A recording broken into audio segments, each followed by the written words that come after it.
with profound humble gratitude and love to all venerated enlightened masters. We bow to the Almighty in soulful gratefulness for gifting us with their holy blessed presence. May all beings be awakened by their divine grace. Part 4 of 4.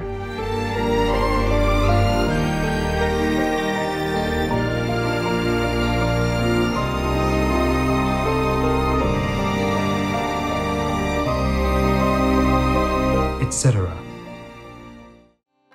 Our programs offer many languages. Please visit suprememastertv.com/schedule.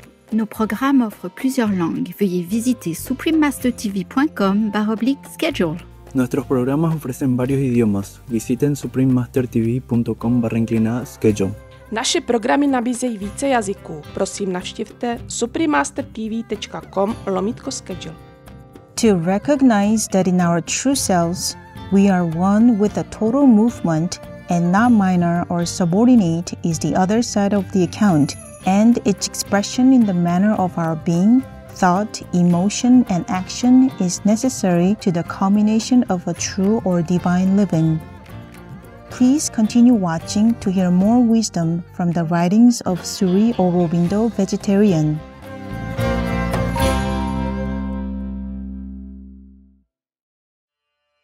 Vegan leader, not to be regarded with contempt, but respect.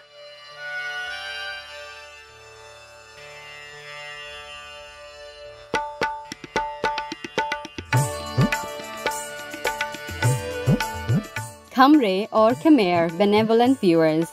Kamre or Khmer, that's how Lepcha people say greetings. I am Bilhana.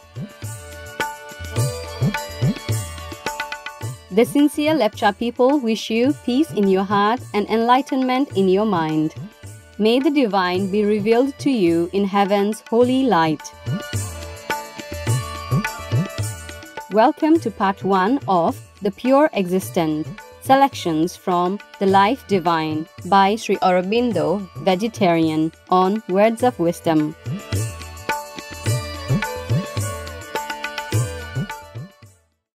India is the home of many great spiritual masters who have brought wisdom and truth to earth. Their lives and compassionate teachings inspire us to seek a higher purpose in life, thus uplifting humanity to a more divine state of being. One such great figure is the spiritual master, yogi, philosopher, poet, and politician Sri Aurobindo, who graced our planet from 1872 to 1950.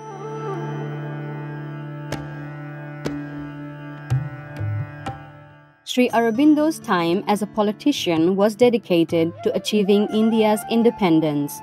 However, after inner reflection, Sri Aurobindo retired from politics and service to his country. His aspirations turned instead toward the liberation of all humanity. Sri Aurobindo traveled to Pondicherry on the southeastern coast of India, where he retreated into the practice of silent yoga. Based on the inner knowledge revealed to him during his spiritual practice, Sri Aurobindo began publishing writings full of wisdom. Originally written by Sri Aurobindo between 1914 and 1919, The Life Divine describes the spiritual journey that unfolds as a person sincerely seeks the highest truth. Such a journey leads to the soul's awakening and the direct experience of divinity.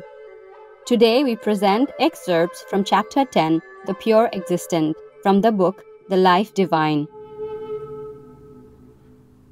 Chapter 10, The Pure Existent. One indivisible that is pure existence. Chandogya Upanishad. When we withdraw our gaze from its egotistic preoccupation with limited and fleeting interests and look upon the world with dispassionate and curious eyes that search only for the truth, our first result is the perception of boundless energy, infinite existence, infinite movement, infinite activity, pouring itself out in limitless space, in eternal time, and existence that surpasses infinitely our ego or any collectivity of egos. in whose balance the grandiose products of eons are but the dust of a moment, and in whose incalculable sum numberless myriads count only as a petty swarm. We instinctively act and feel and weave our life thoughts as if this stupendous world movement were at work around us as the center, and for our benefit, for our help or harm, or as if the justification of our egotistic cravings, emotions, ideas, standards were its proper business, even as they are our chief concern. When we begin to see, we perceive that it exists for itself, not for us, has its own gigantic aims, its own complex and boundless idea, its own vast desire or delight that it seeks to fulfill, its own immense and formidable standards which look down as if with an indulgent and ironic smile at the pettiness of ours. And yet, let us not swing over to the other extreme and form too positive an idea of our own insignificance. That too would be an act of ignorance and shutting our eyes to the great facts of the universe. For this boundless movement does not regard us as unimportant to it. Science reveals to us how minute is the care, how cunning the device, and how intense the absorption it bestows upon the smallest of its works, even as on the largest. This mighty energy is an equal and impartial mother, Saman Brahma, or the universal ultimate unchanging reality in the great term of the Gita, and its intensity and force of movement is the same in the formation and upholding of a system of suns and the organization of the life of an ant hill.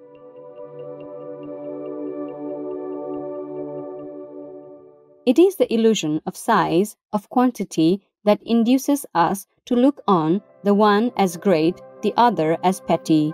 If we look, on the contrary, not at the mass of quantity, but the force of quality, we shall say that the ant is greater than the solar system it inhabits, and man greater than all inanimate nature put together. But this, again, is the illusion of quality. When we go behind and examine only the intensity of the movement, of which quality and quantity are aspects, we realize that this Brahman dwells equally in all existences.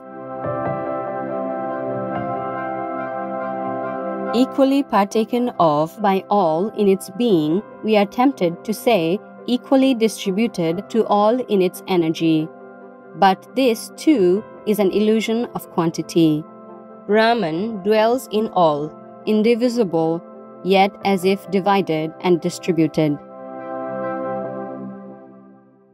If we look again with an observing perception, not dominated by intellectual concepts, but informed by intuition and culminating in knowledge by identity, we shall see that the consciousness of this infinite energy is other than our mental consciousness, that it is indivisible and gives not an equal part of itself, but its whole self at one and the same time to the solar system and to the ant hill.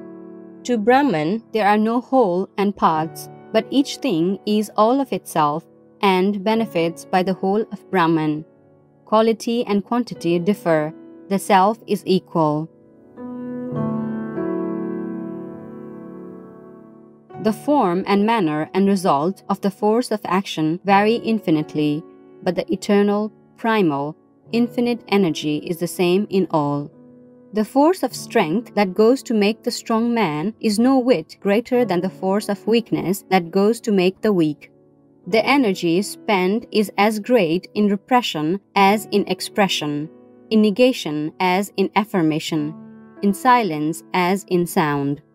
Therefore, the first reckoning we have to mend is that between this infinite movement, this energy of existence, which is the world and ourselves. At present, we keep a false account. We are infinitely important to the all, but to us, the all is negligible. We alone are important to ourselves. This is the sign of the original ignorance, which is the root of the ego, that it can only think with itself as center, as if it were the all, and of that which is not itself accepts only so much as it is mentally disposed to acknowledge, or as it is forced to recognize by the shocks of its environment. Even when it begins to philosophize, does it not assert that the world only exists in and by its consciousness? Its own state of consciousness or mental standards are to it the test of reality. All outside its orbit or view tends to become false or non-existent. This mental self-sufficiency of man creates a system of false accountantship that prevents us from drawing the right and full value from life. There is a sense in which these pretensions of the human mind and ego repose on a truth, but this truth only emerges when the mind has learned its ignorance and the ego has submitted to the all and lost in it its separate self-assertion. To recognize that we, or rather the results and appearances we call ourselves, are only a partial movement of this infinite movement, and that it is that infinite which we have to know, to be consciously and to fulfill faithfully, is the commencement of true living. To recognize that in our true selves we are one with the total movement and not minor or subordinate is the other side of the account, and its expression in the manner of our being, thought, emotion, and action is necessary to the culmination of a true or divine living.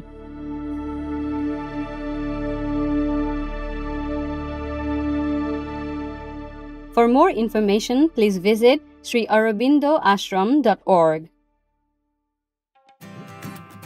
I also believe that my moving toward a more plant-based diet was a major reason that I was able to continue playing professional tennis through my 40s.